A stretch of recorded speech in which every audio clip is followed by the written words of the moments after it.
اسلام میں یہ تھا کہ میاں بیوی بچے یہ ریلیشن شپ ہے.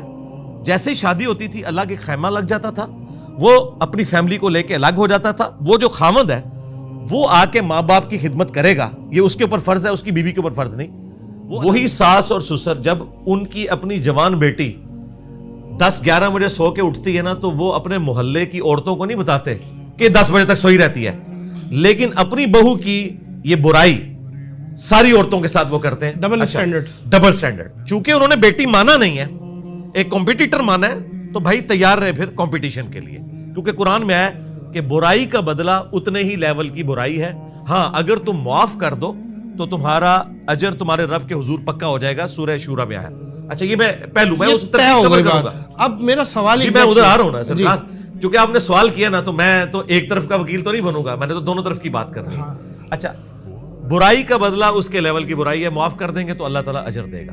اب یہ جو آپ کیس بتا رہے ہیں ایکسٹرا آرڈنری قسم کا, کہ جہاں پر ساس سسر تو بڑا اچھا رویہ رکھے ہوئے ہیں, لیکن کمزور ہیں بیچارے. جی اس بیوی کو کسی پاگل کتے نے کاٹ لیا ہے کہ بغیر کسی وجہ کے وہ گالیاں نکال رہی ہے.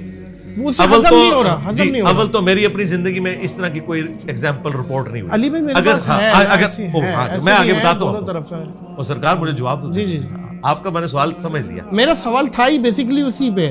یہ والا تو ایک پوائنٹ ہم نے بچپن سے سنا ہے. نا وہ بھی نہیں سنا. والدین والا, اور بچپن سے ہم نے یہ سنا ہے کہ ماں باپ کہیں تو بیوی کو طلاق دے دو. بچپن سے آپ لوگوں نے یہ غلط بات سنی, جس کا دین سے کوئی تعلق نہیں ہے. اس وقت صرف ایک بندہ ہے جس نے تھوڑی بہت آواز بلند کی, وہ مولانا طارق جمیل صاحب ہے حافظہ اللہ تعالی. لیکن انہوں نے بھی علمی دلائل کے ساتھ بات نہیں رکھی, اپنا پوائنٹ آف ویو رکھا ہے. لیکن میں قرآن و سنت کی روشنی میں یہ ساری چیزیں ڈیفینڈ کرنے کے لیے تیار ہوں کہ یہ جو آپ کو دین بتایا گیا نا, جس میں آپ کو ماں باپ ایک منی گاڈ بنا کے پیش کیے گئے اور بیوی کو ایک ولن بنا کے پیش کیا گیا. حالانکہ اسلام میں ساس سسر کا رشتہ ایگزسٹ ہی نہیں کرتا. کوئی ایک آیت, کوئی ایک حدیث بتائیں جس میں ساس سسر کے حوالے سے کوئی چیز موجود ہو. ہمیشہ ماں باپ کا آیا ہے. اب اگلی بات, آپ نے اپنی بیوی سے اپنے ماں باپ کی اتنی ہی خدمت کروانی ہے جتنی خدمت آپ کی بیوی اپنے ماں باپ کی آپ سے کرواتی ہے. بس اسلام میں یہ تھا کہ میاں بیوی بچے یہ ریلیشن شپ ہے. جیسے ہی شادی ہوتی تھی اللہ کے خیمہ لگ جاتا تھا, وہ اپنی فیملی کو لے کے الگ ہو جاتا تھا. وہ جو خامد ہے وہ آ کے ماں باپ کی خدمت کرے گا, یہ اس کے اوپر فرض ہے, اس کی بیوی کے اوپر فرض نہیں. وہ علیحدہ سے رہے. اس کا سلوشن میں آپ کو بتا رہا ہوں, گالی گلوچ کا طلاق نہیں حل. طلاق یہ ہے کہ اپنی بیوی کو لو, سائڈ پہ ہو جاؤ, اپنے ماں باپ کی خدمت تم کرو اور اپنے گھر کو بساؤ.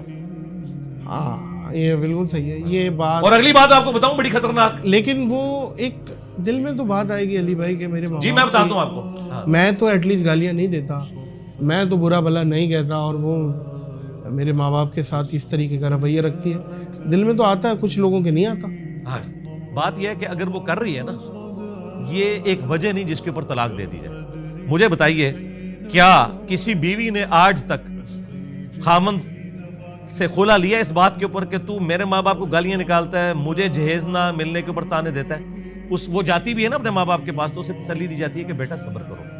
یہ صبر سارا عورتوں کے لیے ہے, مرد نے کوئی صبر نہیں کرنا. ٹھیک ہے. اچھا اور اگلی بات سنیں, وہ بیویاں جو پوری زندگی ساس سسر کی خدمت کرتی ہیں نا, ہمیشہ گالیاں کھاتی ہیں الا ماشاءاللہ.